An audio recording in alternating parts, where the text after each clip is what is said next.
Aleluia. Continue nesse momento de adoração. E eu quero te pedir, você que chegou, eu sei que está calor, eu sei que talvez você está com sede, mas agora é o momento da palavra. E eu vou pedir para você ficar aqui.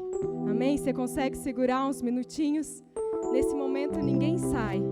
É o momento mais importante, é o motivo do que você está aqui.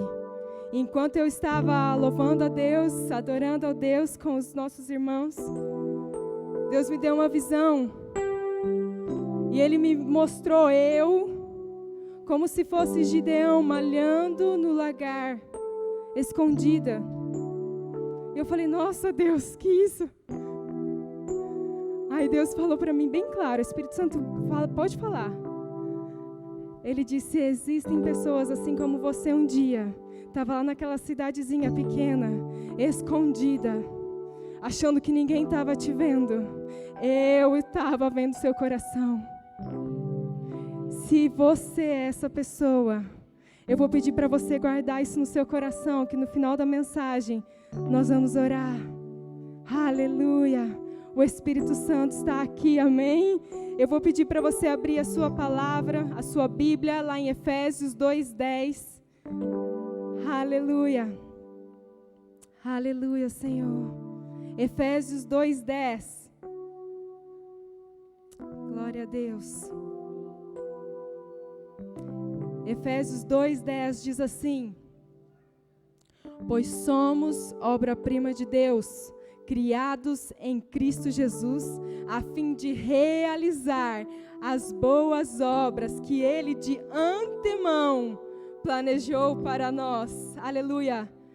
Senhor, fala conosco. Eis aqui, Senhor Deus, os meus pães, os meus peixes, que são tão poucos, impossível alimentar a todos. Mas, Senhor Deus, eu coloco diante de Ti, Pai, e eu te peço, Senhor Deus, alimenta, Senhor Deus, todo aquele que veio com fome e sede da Tua palavra nessa noite. Oh, Pai, que nós saiamos daqui, Senhor Deus, cheios do Espírito Santo, em nome de Jesus. Aleluia, você pode se sentar. Como você leu nessa palavra, diz assim: nós somos obra-prima de Deus. Aleluia! Nós somos obra-prima de Deus. Mas por que nós somos obra-prima? Ele diz assim, criados em Cristo. Por quê? Lê aí na sua Bíblia. A fim de realizar as boas obras. Amém? Quais boas obras são essas? Lê aí na sua Bíblia. Quais boas obras são essas? Aquelas que de antemão, que anteriormente, antecipadamente, primeiramente, Ele planejou para mim e para você. Ele pensou, Ele imaginou, Ele elaborou para mim e para você. Você está entendendo? Deus nos designou nessa terra com uma função, para a gente fazer algo relevante nesse mundo. E talvez foi por isso que eu tive essa visão, e eu não estava pensando em Gideão, eu não estava pensando em mim, não estava pensando em nada. E eu me vi naquele lugar, como Gideão, escondido. Mas as nossas tarefas, preste bem atenção, as boas obras, como nós lemos no versículo, elas foram planejadas antes de você vir aqui, antes de você nascer, antes de você ser o que você é. Já tinha sido planejada. Aleluia! E nós estamos começando o ano. E ao longo do ano nós vamos tomar algumas decisões que possivelmente o diabo vai fazer de tudo para nos tirar da rota, para nos tirar do nosso destino, do nosso propósito. Quando você viaja para algum lugar e você não sabe o caminho, e glória a Deus pelo Waze, né? Pelo GPS. Mas você sabe o destino, você põe lá a rua, Lamartine Ribas. Você sabe, eu não sei chegar lá, vamos dizer. Quer dizer, eu sei, né?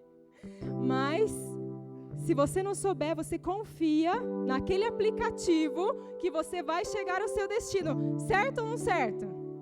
Certo. Claro que às vezes ele dá uma desviada da rota, às vezes a gente erra, né? Misericórdia, quando a gente vai para São Paulo, erra a entrada, você fala, meu Deus do céu. Mas ele chega. O mesmo acontece na nossa vida. No momento que nós sabemos qual é o nosso ponto final, o nosso destino, aonde nós vamos chegar, aonde Deus quer nos levar, é mais fácil confiar no plano. É ou não é? Mesmo que às vezes pareça difícil, mesmo que pareça que está tudo errado, é mais fácil confiar no plano. Você não entra num avião e você vai lá e pergunta para o piloto: ei, você sabe para onde você está indo? Que horas você vai chegar? Não, você entra no avião e você senta e você põe o seu fone de ouvido e fica tranquilo, porque você sabe que ele vai te conduzir para o destino. Você confia naquele piloto. E o mesmo acontece nas nossas vidas. Quando nós dizemos que estamos nas mãos de Deus, mas aí sabe o que nós fizemos? Vamos lá e ficamos na mão do piloto. E aí? Falta muito para chegar? Melhor não aqui. Aqui vamos chegar mais rápido? Vamos pegar esse atalho? O piloto fala: Aí você vai lá e quer sentar no lugar do piloto. Vai dar ruim. A gente não sabe. Você está entendendo? Você não sabe pilotar a sua vida. Você não sabe. Não sabe. A gente fica lá tentando mudar a rota. A mesma coisa quando nós pensamos em chamado, em propósito, em envio. E aí você fala: Deus, eu tenho um chamado. E isso é uma coisa que eu queria deixar muito claro para vocês. Eu meditei muito na viagem quando eu estava vindo para cá. E a gente pensa assim: vai enviar alguém de cá para lá. Alguém, né? Quando você fala assim, tem um chamado, vou ser enviado. Alguém enviou um missionário para lá e para cá. Mas eu queria que você pensasse um pouquinho fora da caixa. E que você pensasse que Deus, Ele enviou pessoas para esse tempo. Não para esse lugar. Você está entendendo? Você nasceu para esse tempo. Eu vou repetir, você nasceu para esse tempo. Você nasceu para essa geração. Essas pessoas que estão sentadas ao teu lado, não é coincidência. Você nasceu para esse tempo. Você veio para essa geração. Então, se você pensar em propósito, você pode dizer: puxa, eu nasci para esse tempo. Bom, e aí, agora? O que eu vou fazer? Só que as nossas decisões, elas vão determinar se a gente vai chegar no destino. A cada dia. A cada vez que você fala: agora eu vou por aqui, agora eu vou para lá. Eu me lembro uma vez, eu falei no encontro de mulheres, que quando Deus nos dá uma passagem, quando Deus me deu uma passagem para Campinas, o meu destino era Campinas. E eu tinha a intenção na época, de ir para a África, quando eu estava no seminário. Antes disso eu tinha a intenção de ir para a Alemanha para estudar. E eu poderia estar alterando o meu destino. E talvez quando você falasse: mas pastora, você poderia ter ido, ficado um tempo, voltado. Não estava no plano de Deus, porque você não consegue ir a 2 destinos ao mesmo tempo. Você está entendendo? Não tem como. Não tem como você estar aqui em outro lugar ao mesmo tempo. E talvez você poderia dizer: mas você poderia ter vindo. Poderia, mas eu teria corrido um grande risco. Você já pensou, se eu chego aqui em Campinas, vou cumprir meu chamado e eu chego aqui na IBC e está aí o pastor James com uma outra esposa, outros filhos. Eita. Você está entendendo? Eu corria um grande risco. E você sabe qual é a maneira mais poderosa de te tirar do teu propósito? Essa é para os jovens solteiros.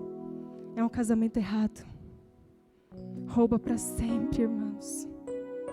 Jovens, se vocês casarem errado, isso pode te custar o teu propósito, aquilo para que você nasceu.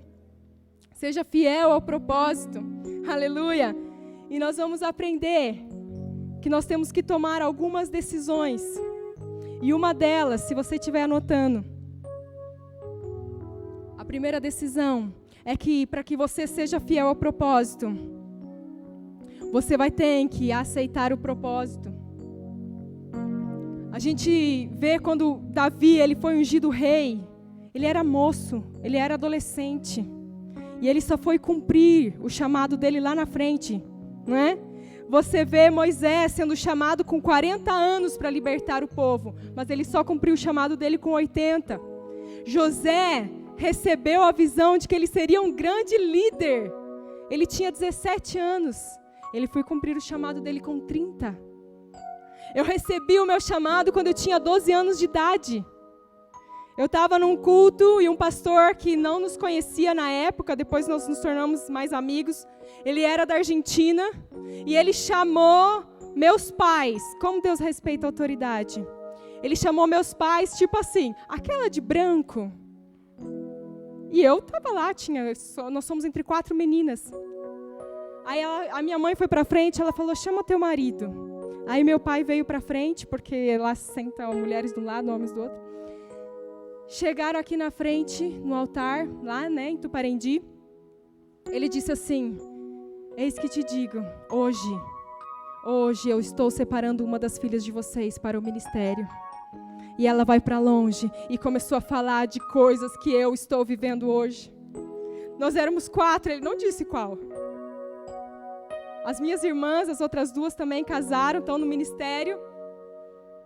E eu no banco, eu falei, Deus, é eu. E eu chorava compulsivamente, dizia, Senhor, é eu. Aleluia. Mas eu só fui cumprir o meu chamado anos depois. E durante o processo, quando José estava ali, o cara, contou para os irmãos que ele seria o cara. Logo depois ele foi traído, ele foi vendido, ele foi parar numa prisão. Algo que não se parecia nada com liderança. O processo dói demais.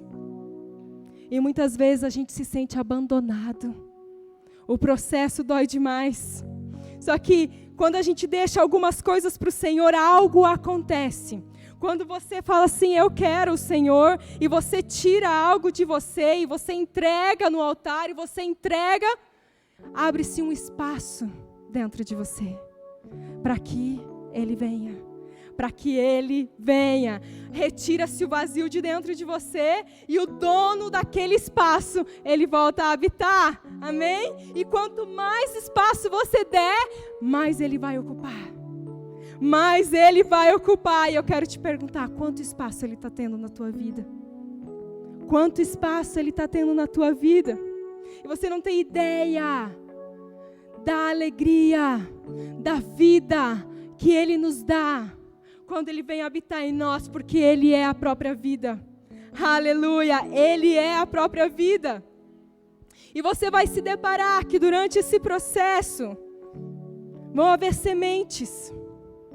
E se eu fosse te dar agora um monte de sementes na tua mão, e misturadas, sementes de maçã, sementes de trigo, sementes de laranja, várias sementes, e eu vou dizer, aí, me diz aí, qual semente é qual? Talvez você diga, não é da minha área de conhecimento. E eu não sei dizer. Mas sabe como eu sei qual é o destino delas? Sabe como eu sei qual é cada semente? Plantando. A hora que você plantar, você vai saber, o destino dela vai aparecer. Então não pense na semente falando para o agricultor. Se ele pudesse ouvir, eu quero sair daqui. Eu estou preso aqui, tá pesada a pressão da terra, tá calor, a casca está quebrando, mas vida está saindo de dentro dela. Vida, por isso que você precisa estar plantado em algum lugar. É por isso que você precisa estar plantado. Olha o que Marcos diz lá em Marcos 4:8, 28. Se você quiser abrir. Aleluia, a Bíblia diz assim, a terra produz, Marcos 4:28, a terra produz as colheitas para si própria. Primeiro aparece uma folha, e depois se formam as espigas de trigo, e por fim o cereal amadurece. E assim que o cereal está maduro, vem o lavrador e corta com a foice, pois é tempo da colheita. Sabe o que Deus está nos dizendo? Para de querer tudo pronto. Para de querer fazer campanha para abreviar o seu processo. Para. Quantos aqui têm a imagem perfeita do que Deus planejou para você? Não precisa levantar a mão, eu quero que você pense. Quantas pessoas buscam por isso intensamente há muitos anos. E como é triste ver um cristão que não sabe, que está ali boiando, dizer, eu sou cristão, porque eu tenho medo de ir para o inferno. Isso não é cristianismo. Você tem que ter visão de reino. 85%, gente, é muito alto. 85% dos cristãos assistem um culto de 1 a 2 horas por semana. E eles voltam para suas casas como se não fossem crentes. Não pegam a Bíblia para ler, não oram, não jejuam, não falam de Cristo para ninguém. Mas aí eu vou ler de novo aquele versículo que nós lemos lá no início, que está lá em 2 Pedro 1,10, diz assim: irmãos, empenhem-se ainda mais, porque é pouco que você está fazendo. Você está escutando? Empenhem-se ainda mais para consolidar o teu chamado. Para consolidar o teu chamado. Para consolidar o teu propósito. Aleluia! E aí talvez você diga, mas pastor, eu não sei qual que é o meu chamado, qual que é o meu propósito. A Bíblia diz lá em Provérbios 8,17, eu amo os que me amam e que diligentemente me buscam, eles me acharão. Procura. Deus é aquele que vai te falar, vai te direcionar, vai te mostrar, e você não vai ter dúvidas. Você não vai ter dúvidas. E eu acredito, irmãos, que nessa noite que nós preparamos para estarmos aqui, preparamos com a gincana, preparamos com o troféu, lindo troféu, mas Deus, Ele quer falar aos nossos corações. Ele quer nos dar visões, Ele quer nos dar revelações, Ele quer nos mostrar para que eu fui chamado. Talvez você diga, um dia você vai chegar diante de Deus e Deus vai te dizer, filho, o que você estava fazendo no pastoreio? Eu te chamei para o mundo dos negócios. Aí você fala, como assim, pastora? Propósito não tem a ver apenas com o chamado de ministério, você está entendendo? Mas talvez Ele te diga assim, filho, o que você estava fazendo, trabalhando daquele tanto, eu te chamei para o ministério. E você nunca vai ser feliz se você cursar tal curso. Porque eu te chamei para isso. E deixa eu te falar uma coisa, independente na qual situação você foi chamado, independente de qual é a sua missão, o seu propósito, todos tocaremos vidas através do propósito que Ele estabeleceu no nosso coração. Vocês estão entendendo? Aleluia! Todos tocaremos vidas e seremos felizes. Aí você fala, mas pastora, por onde eu começo? A gente está falando de processo. Pela comunhão. Ei, chamado não é você vir na igreja e ir embora. Nós fomos chamados para ter relacionamento. Relacionamento. Aleluia. Abra sua Bíblia comigo lá em Atos 2. Nós vamos percorrer alguns capítulos, então eu vou pedir para você abrir. Vocês querem que acenda a luz?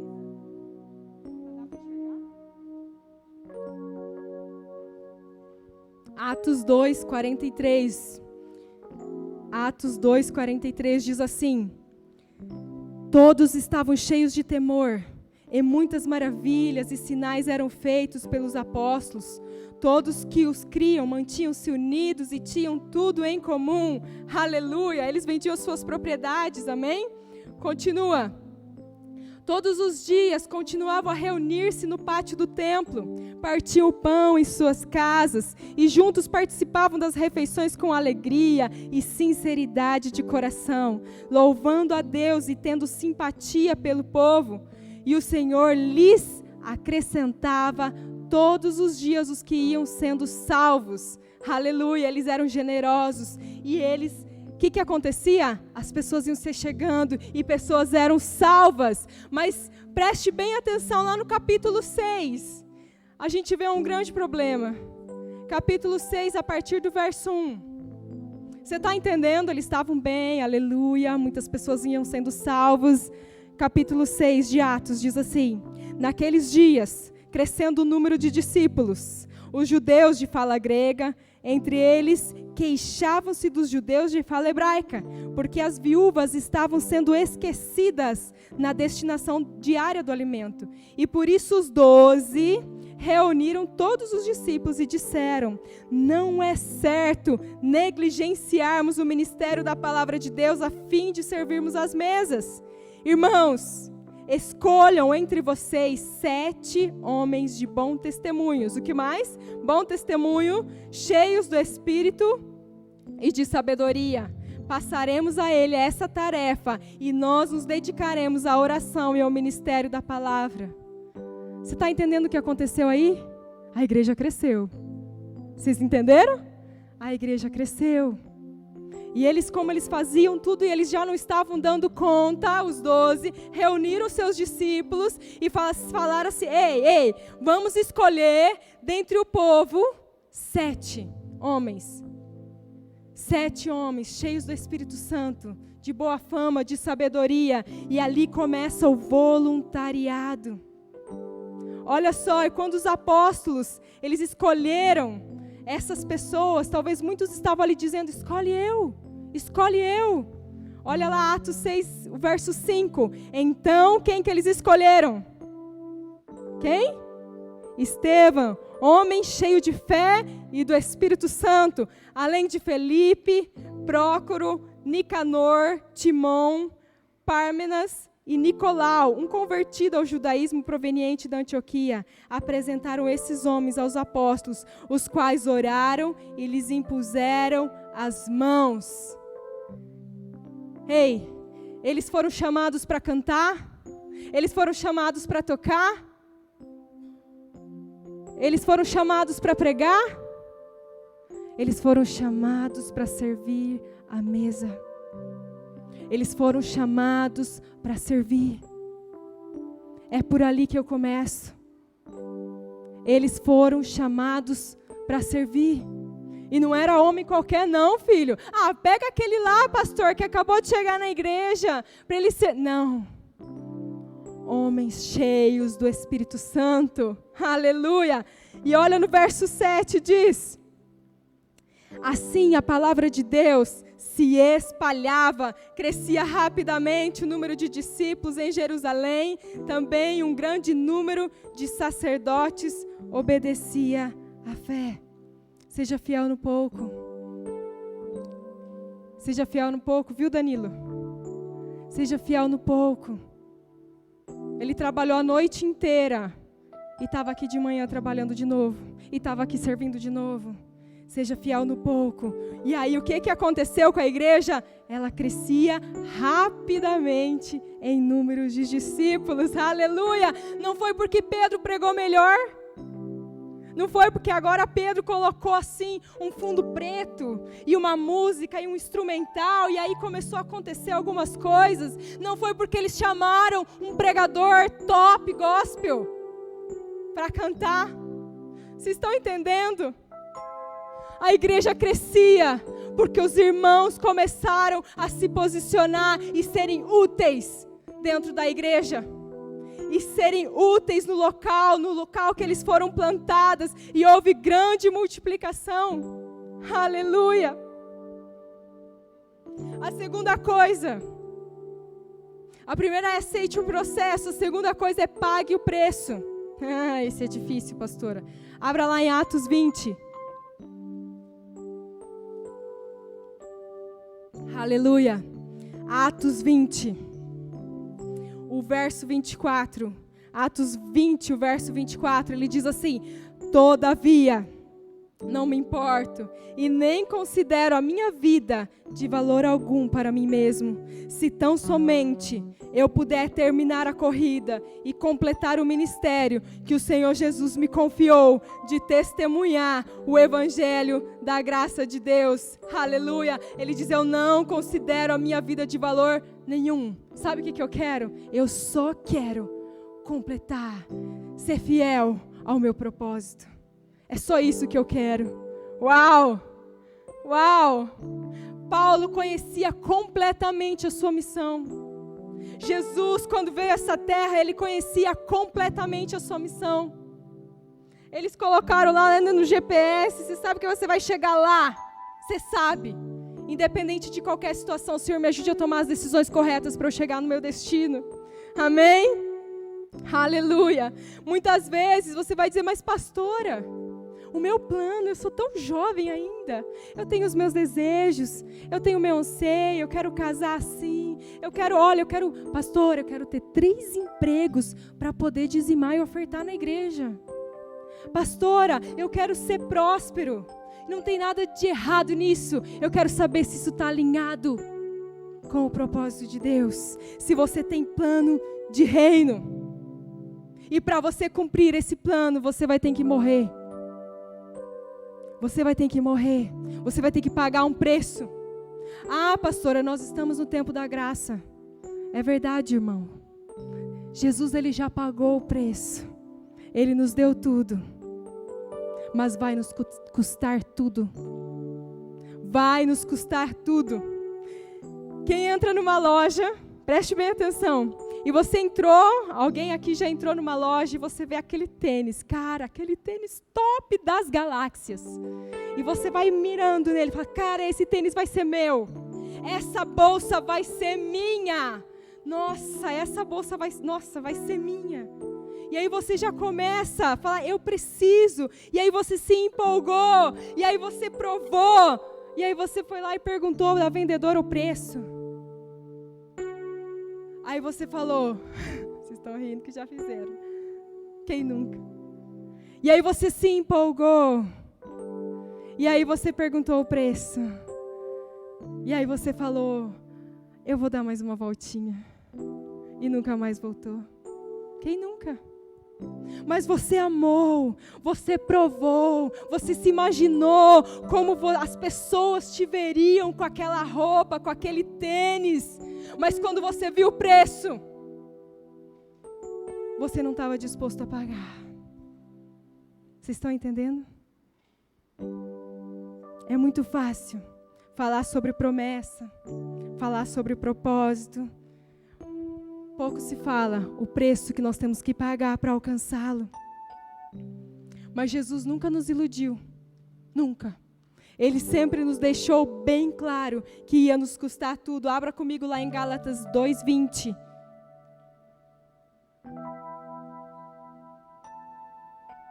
Olha o que Paulo diz. Ele diz assim, Gálatas 2:20. Eu já estou crucificado com Cristo. Não vivo mais eu, mas Cristo vive em mim. E a minha vida, e a vida que agora eu vivo na carne, vivo-a pela fé do Filho de Deus, a qual me amou e se entregou por mim. Eu já estou crucificado. E eu quero te perguntar, estar crucificado é fácil? Ele fala, já estou crucificado. Quando a gente entra para o ministério e vai cumprir o seu propósito, as suas questões, a gente tem que abrir mão de muitas coisas. Quando eu vim para cá, quando eu fui para o seminário, eu me lembro, meus pais, graças a Deus, sempre nos deram tudo. E quando eu cheguei naquele seminário, minha irmã foi comigo e eu fui para morar. Eu tinha largado tudo. Eu olhei para o meu quarto todo arrumado, cheio de coisas dos Paranauê. E eu falei, cara, estou indo embora e eu não sei se eu volto. Eu me lembro, na época não tinha celular que filmava, mas eu filmei com a câmera JVC do meu pai. Assim, ó, meu quarto. Fiz um 360 nele e chorava. Chorava porque eu sabia que eu estava indo e que eu não ia voltar. Quando eu cheguei lá, aquele seminário, meu pai estava lembrando esses dias comigo. Gente, calor em Foz do Iguaçu de quase 50 graus. A sensação térmica chegava a 54. E eu entrei, era um telhado baixinho, então o telhado baixo, você já imagina o calor que era. E aquilo era um bafo, parecia uma sauna. E aí começou a descer as caixas da caminhonete do meu pai, caixa de sapato, e caixa de roupa, e caixa de um monte de coisa. Os meninos estavam tomando tererê assim, já estavam mais tempo no seminário. Olhou um para o outro e falou, 15 dias. O outro falou, cara, 1 mês no máximo. E eles fizeram uma aposta entre eles, que eu não ia ficar lá. E eu entrei. E quando eu entrei naquele quarto, a minha irmã estava comigo, ela chorando. Ligou para o meu pai. Meu pai tinha ficado no hotel. Pelo amor de Deus, vem me buscar. É muito quente aqui. Eu não consigo respirar. Eu estou passando mal. E ela foi. Eu falei, Deus, é aqui que eu vou te encontrar. Eu estou disposta a morrer. Para minha carne, eu estou disposta a entregar tudo. A entregar tudo. E talvez você fale, pastora, mas eu não sei se eu quero entregar tudo. Então você não entendeu nada. Sabe o que Martin Luther King ele fala? Ele fala assim, se você não tem um motivo pela qual morrer, também não tenha motivos para viver. Se você não tem um motivo pela qual morrer, se você não está disposto a pegar o preço. E eu olhei os meninos trabalhando hoje aqui, eu falei, sejam fiéis ao seu propósito. Vocês estão sendo fiéis ao seu propósito, sejam fiéis. Pare de segurar. Às vezes você vai ter que abrir mão de pequenas coisas. Irmãos, eu dirigia o carro do meu pai, eu ia para onde eu queria. Lá no seminário eu andava 5, 6, 10 quilômetros a pé, porque eu não tinha dinheiro para pagar ônibus. E se eu tinha e os meus colegas não tinham, eu ia junto a pé. E nós íamos evangelizar as pessoas. Íamos nas casas, íamos em igrejas que eram longe, íamos para o Paraguai, pegava 5 ônibus, andava vários quilômetros, chegava lá num chão de terra, as crianças sentadas tudo no chão. Você está entendendo? Se você não tem um motivo para qual morrer, não vale a pena viver. Solte e morra. Se você não está entendendo isso, irmão, deixa eu te falar uma coisa, a única coisa dessa vida que vai te preencher, escute, preste bem atenção, a única coisa dessa vida que vai te preencher é fazer aqui o que você foi chamado para fazer. Entendeu? Eu vou repetir. A única coisa nessa vida que vai te preencher é quando você cumprir o que você foi chamado para fazer. E é por isso que muitas vezes nós estamos disfuncionais do nosso propósito. Eu já falei isso nas mulheres, é a mesma coisa. Você vai botar uma panela numa máquina de lavar roupa. Ela lava, não lava? Máquina de lavar roupa, ela lava, mas ela lava roupa. Quando você coloca uma panela dentro de uma máquina de lavar roupa, ela fica disfuncional. Você vai quebrar a máquina e vai estourar a panela. Vocês estão entendendo? O teu propósito vai custar o teu plano. Eu vi a pastora Thalita Pereira falando esses dias isso. Eu falei, cara, é verdade. O teu propósito, grave isso no seu coração, salve aí numa palavra. O teu propósito vai te custar o teu plano. Ele vai te custar o teu plano. E o problema é que a gente acha que o nosso plano é o plano de Deus. Escutem os seus pastores, escutem os seus líderes. Quantas pessoas vieram para a gente e falaram, pastor, nossa, Deus direcionou, eu vou fazer isso, e vou para aquele lugar, e nananã. E pouco tempo depois. E muitas vezes eu já vi meu marido falar, não envolva Deus nisso, filho. Essa é a tua alma, é o teu coração. Porque existe unidade. Deus, Ele mostra, Ele nos direciona. E eu vou terminar com essa história. Está lá em Lucas 9. Abra comigo. Lucas 9, 57 diz assim. Lucas 9, 57. Quando andavam pelo caminho, um homem lhe disse, eu te seguirei por onde quer que fores. Eu acredito que essa pessoa, ele tinha um patrimônio bem sólido. Porque olha o que Jesus respondeu. As raposas têm suas tocas e as aves dos céus têm seus ninhos, mas o Filho do Homem não tem onde repousar a cabeça. Qual que era o início? Eu te seguirei por onde quer que eu fores. Peraí. Olha que Jesus estava sondando no coração dele. Eu não tenho nada, filho, eu não tenho nem onde repousar a cabeça. Aí talvez aquele rapaz deve ter dado alguns passos para trás e deve ter dito, então Jesus, eu vou cuidar do estacionamento da igreja. Aí aconteceu com outro, lá no verso 59, outro disse, siga-me.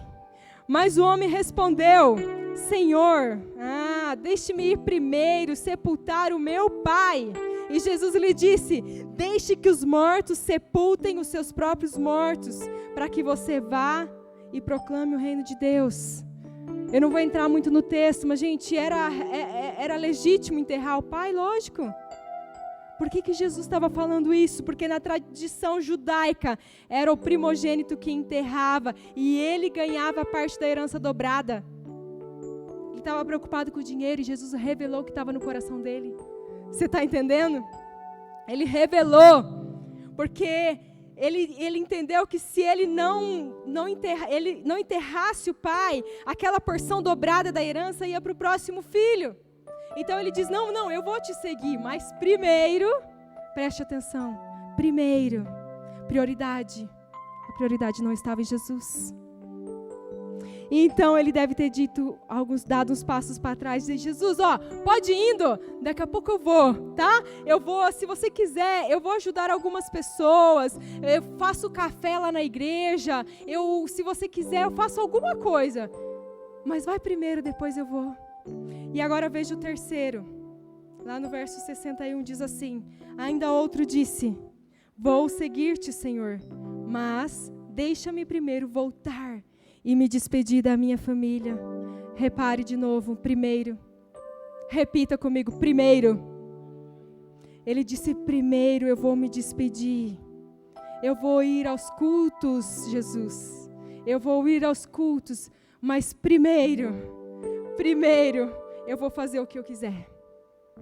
Primeiro eu vou fazer o que eu quiser. Talvez ele tivesse uma noiva, uns amigos legais, mas olha o que o verso 62 diz, ninguém que põe a mão no arado, olha para trás, é apto para o reino de Deus. Isso é muito forte, filho. Pôs a mão no arado, não olha para trás. Porque esse não é digno, não é apto para o reino de Deus. E talvez ele deve ter dito, Jesus, olha, eu sou bem relacionado com algumas pessoas, eu vou ver, tem um cantor gospel super famoso, eu vou te indicar, e eu vou ajudar a levantar recursos. E deu alguns passos para trás, porque ele disse, primeiro eu vou fazer o que eu quiser. Lá em Lucas 10, o verso 1, continuando. Depois disso, continua ali na sua Bíblia, Lucas 10, 1. Gente, abre a palavra. Diz assim, depois disso o Senhor designou 72 e os enviou de 2 em 2 adiante dele. E a todas as cidades e lugares para onde estava prestes a ir, ele escolheu, ele designou 72. Continua o verso 2, diz assim, e lhes disse, a colheita é grande, mas os trabalhadores são poucos. Portanto, peçam ao Senhor da colheita que mandem mais trabalhadores para a sua colheita. São poucos os que pagam o preço. São poucos os que pagam o preço. Ele disse bem claro, os trabalhadores são poucos. Mas peçam ao Senhor da colheita que mandem mais trabalhadores. É isso que eu estou fazendo aqui. Você está entendendo? A colheita é grande, irmão. A colheita é grande. A colheita é grande. Mas existe um preço de compromisso. Vida com Jesus não é brincadeira, não. Vida com Jesus não é brincadeira, não. Quando eu me casei e eu escolhi o pastor James para ser o meu marido, quando nós subimos nesse altar, eu não apenas escolhi ele, eu eliminei todos os outros pretendentes da minha vida. E o mesmo aconteceu com ele, quando ele colocou uma aliança no dedo dele. Glória a Deus. Ele eliminou todas as outras pretendentes dele. Eu sei que muitas irmãs saíram da igreja quando nós casamos. Entenderam? Mas é isso. Muitas meninas foram embora. Porque nós assumimos um compromisso, e o compromisso delas não era de Jesus, não era com Jesus. O objetivo delas, vocês entenderam? Mas quando ele casou comigo e ele pôs uma aliança no meu dedo, ele eliminou todas as outras. O que eu quero dizer com isso? Jesus não é uma noite de prazer. Jesus, ele não é um dos seus pretendentes, um dos seus compromissos. Jesus é aquele que ele quer nos dar tudo. Se você tiver compromisso com alguém, você não sai dando seu carro, sua casa para alguém que você conheceu numa noite. Verdade ou não é? Você não sai dando para uma pessoa que você acabou de conhecer. E aí você está querendo tudo de Deus. Vem, Senhor, eu quero tudo de Deus, mas você não tem uma aliança com Ele. Quer saber de uma coisa? Você não vai ter o tudo dele. Se você tiver um real compromisso com Jesus, Ele vai dar tudo dele para você. Tudo dele para você. Tudo dele para você. Aleluia. E eu já estou terminando. Talvez muitos de vocês chegaram aqui cansados, se sentindo culpados, fracassados, e aí a pastora começou a pregar e você fala, cara, eu já estava mal, e agora que eu percebi que eu já estou fazendo quase 30 anos, e eu ainda não estou cumprindo o meu propósito, ainda não estou cumprindo o meu chamado. E aí eu me lembro de Pedro. Nós estávamos conversando em casa hoje com as mulheres sobre Pedro, lá em João 21, cara, e essa história Deus ministrou meu coração a semana inteira. Falei com as mulheres, agora que eu lembrei, falei com as mulheres também.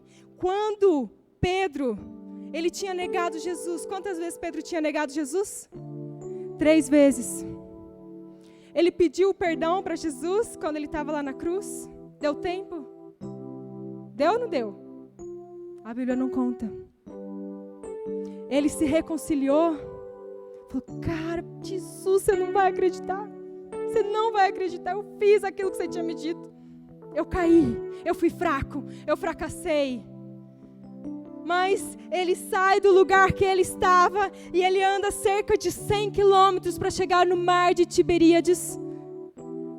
E ele vem durante 100 quilômetros, não tinha carro, pensando, eu neguei meu mestre. Que chamado que foi esse? Eu estraguei tudo. Quantos de nós muitas vezes falamos isso, Deus, agora eu estraguei tudo. Cara, a decisão que eu tomei, eu estraguei tudo. Eu estraguei tudo. E aí ele chega e se dá de cara com o passado dele. O que ele era antes de ir para Jesus? Pescador. É mais fácil. Eu já não sou nada. Eu já neguei Jesus. Eu estraguei tudo mesmo. O ministério acabou. Eu vou voltar a pescar, que é o que eu sei fazer. E Pedro era um líder, porque alguns discípulos que estavam com ele seguiram Pedro. Você pode ler lá em João 21. E acontece que naquele momento, estava amanhecendo o dia, e eu imagino ele pescando. Gente, aquela noite, ele lembrando talvez de quando Jesus o chamou para ser pescador de homens, e ele sentindo fracassado, culpado, e não pescaram nada a 90 metros, diz a palavra de Deus. Tinha alguém lá, ao amanhecer do dia. Imagina a cena no mar, amanhecendo o dia. Eu quero que você imagine comigo. E aí alguém grita lá da praia e diz, filhos, tendes peixes? Eles falam, não conseguimos pescar nada a noite inteira. E aí Jesus fala, ei, lança lá do lado direito. Eles lançaram. Quando eles foram puxar e as redes estavam cheias, João olha para Pedro, cara, é o mestre. Jesus já tinha ressuscitado e ele cutuca e diz, é o mestre. Sabe o que Pedro faz? Você sabe o que Pedro faz? Depois você lê lá em João 21. Ele pula do barco. Ele pula do barco e vai nadando até se encontrar com o mestre. E quando ele chega lá, Jesus estava fazendo o quê? Ele tinha feito um foguinho, ele estava com um braseiro, e tinha peixe e tinha pão. Quando Pedro volta, Jesus queria dizer, eu sou o teu alimento, eu sou aquele que te sustento, eu sou aquele que te acalento. Tudo está aqui. E aí Jesus pergunta aquela frase célebre, Pedro, tu me amas? E ele perguntou 3 vezes, para que Pedro se redimisse 3 vezes do que ele tinha negado, para que ele confirmasse a sua identidade em Deus. 3 vezes, e a restauração. Mas toda vez que você não está disposto a pagar o preço, é como que você falasse, passa no crédito. Talvez você está na igreja, mas vive nos rolês. Crédito, por favor. Talvez você serve em algum ministério, você se esforça, você acorda cedo, você toca, você canta, você dá aula para as crianças, mas na primeira vez que alguém pisa no teu calo e você sai falando mal do seu líder, crédito, por favor. Talvez você posta uma foto bem bonita lendo a Bíblia, com um fundo musical assim, existe um fogo no meu coração, e aí você fecha a Bíblia e fala, acabou, partiu, tô indo nessa. E aí você começa a falar mal de alguém.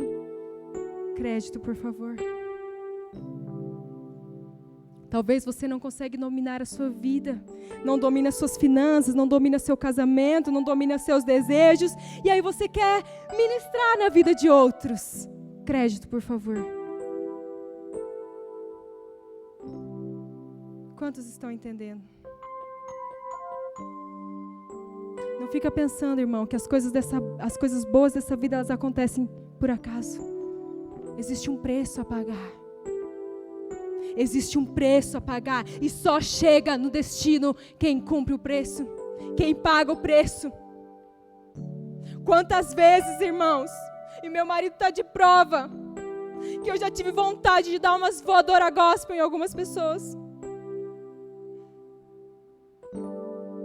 Que falam sem me conhecer, que falam sem saber quem nós somos em Cristo. E você fala, não, agora. Esses dias eu falei pro meu marido, amor, falar pra você. Eu, né? A Evinha, vou confessar. Falei, amor, talvez seja o tempo de, a gente começar a pensar em outras coisas. Você queria tanta faculdade de engenharia. E falei brincando, Evinha, vocês estão entendendo? E eu ri, brinquei, achei que ele ia... É verdade, achei que meu marido ia me responder essa... Gente, ele olhou para mim, ele olhou assim, filha, você não entendeu nada. Isso é evangelho. Ele falou, filha, você não entendeu nada. Ei, seja fiel ao teu propósito. Seja fiel ao teu propósito. Ainda que pessoas vão te trair, ainda que você vai dar passos em falsos, ainda que você vai se sentir um fracassado, seja fiel ao teu propósito. E eu quero pedir para que você se coloque em pé. E o pessoal da equipe de louvor está vindo para frente. Irmão, não sai ninguém da igreja agora não. Abre teu coração. Abre teu coração para que Deus vai fazer agora. Aleluia. Aleluia. Enquanto eu estava orando por vocês, eu não era para estar pregando hoje aqui. Eu não era para estar aqui. Mas tivemos uma troca com relação às ministrações. E eu passei um momento difícil. E já estava um tempo sem pregar. E a minha irmã falou, nossa, faz tempo que você não prega. Tô com uma saudade de te ouvir. Não falou assim, né? Mas ela falou, tô com uma saudade de te ouvir. E eu era para pregar amanhã no culto. Mas amanhã eu vou ministrar as crianças. E eu estava preparando essa palavra. E Deus me falou claramente, existem pessoas, existem alguns jovens que estão aqui, que estão passando pelas dores do crescimento. Sabe quando você era mais jovenzinho? E começava a doer tudo, doía as pernas, porque você estava em fase de crescimento. São as dores do processo. E sabe o que é difícil? Porque no momento que a gente está no processo, em muitos momentos a gente se sente abandonado. Como se Deus não estivesse se importando com você. Nós vamos louvar agora, com louvor que diz, eu ouvi Ele bater na minha porta, na porta do seu coração. Irmã, eu vou dizer uma coisa para você e Deus. É você e Deus. Abra teu coração para o que Deus vai fazer nessa noite. Abra o seu coração para o que Deus vai fazer nessa noite, amém? Aleluia. Aleluia. Glória a teu nome, Jesus. Santo é teu nome, Pai. Ouvi o meu Senhor. Tá escutando? Bater na Você tá escutando, filho? E o meu coração queimou. Ouvi o meu Senhor bater na porta e o meu coração queimou. Eu não vou parar, gastarei minha vida aos seus pés.